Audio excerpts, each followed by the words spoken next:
শুক্রবার বাঁশবেড়িয়ায় অনুষ্ঠিত হলো এক বিশেষ তিরঙ্গা যাত্রা, যার আয়োজনে ছিলেন বিশিষ্ট সমাজসেবী দেবব্রত বিশ্বাস। অপারেশন সিঁদুর নামক ভাবনাকে কেন্দ্র করে এই পদযাত্রা শুরু হয় বাঁশবেড়িয়া কলবাজার থেকে এবং তা শেষ হয় বাঁশবেড়িয়া ফুটবল খেলার মাঠে। বিশাল এই তিরঙ্গা যাত্রায় অংশ নেন ধর্ম বর্ণ নির্বিশেষে সকল সম্প্রদায়ের মানুষ।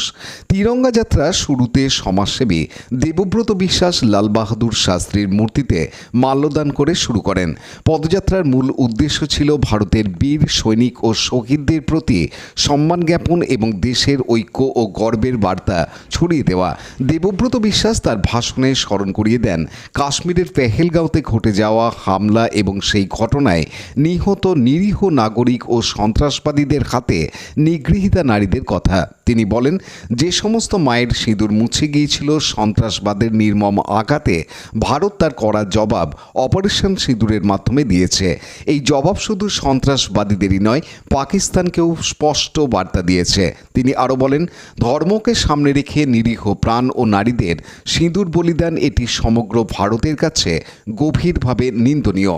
কিন্তু আমাদের সেনাবাহিনী, যাদের মধ্যে অনেক সংখ্যালঘু বীর যোদ্ধাও রয়েছেন, তাদের আত্মত্যাগ আজ ভারতের গর্ব। উল্লেখযোগ্যভাবে দেবব্রত বিশ্বাস এই যাত্রায় শহীদ ইমতিয়াজ উদ্দিন, ঝন্টু আলী শেখ এবং কর্নেল সুফিয়া কুরেশির বীরত্বের কথা সকলের সামনে তুলে ধরেন। তিনি বলেন, ভারতের নারী শক্তি দেখিয়ে দিয়েছে কিভাবে দৃঢ় জবাব দিতে হয়।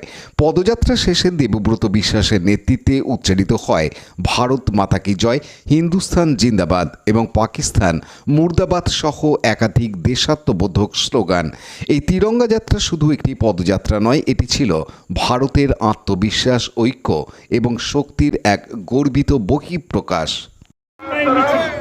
অপারেশন সিঁদুরের যে সফলতা আমরা পেয়েছি, গোটা দেশবাসী পেয়েছে এবং ভারতবর্ষ যে কত শক্তিশালী হয়েছে মোদিজির হাত ধরে, পাকিস্তানকে আমরা প্রায় নাস্তানাবুদ করে দিয়েছি। তারা হাঁটু গেড়ে আত্মসমর্পণ করেছে আমাদের দেশের কাছে। সেই সিঁদুর অপারেশনের সাফল্য আজ আমাদের এই মহামিছিল। কোথা থেকে কোথা অবধি হবে? আমরা বাঁশবেড়িয়া কলবাজার থেকে বাঁশবেড়িয়া ফুটবল খেলার মাঠ অবধি আমরা করছি।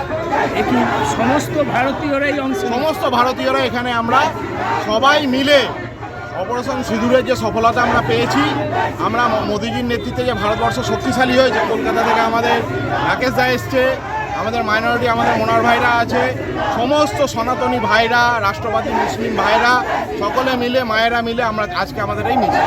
কত লোক উপস্থিত হয়েছে তাও? মিছিল আপনারা দেখতেই পাচ্ছেন কত মানুষ, যারা রাষ্ট্রবাদী ভারতীয় দেশপ্রেমী, ভারত মাকে আমরা সবাই ভালোবাসি। ভারত মায়ের ছায়ার তলায় খেয়ে পড়ে আমরা সবাই বড় হচ্ছি। ভারত আমাদের মা, সেই মাকে ভালোবেসে আজকে আমরা সবাই রাস্তায়। রাজেশ মণ্ডলের সাথে সৌমিত্র সিংহের report, Hooghly TV. Like, share, subscribe করুন হুগলি টিভি। খবর এখন বুক পকেট।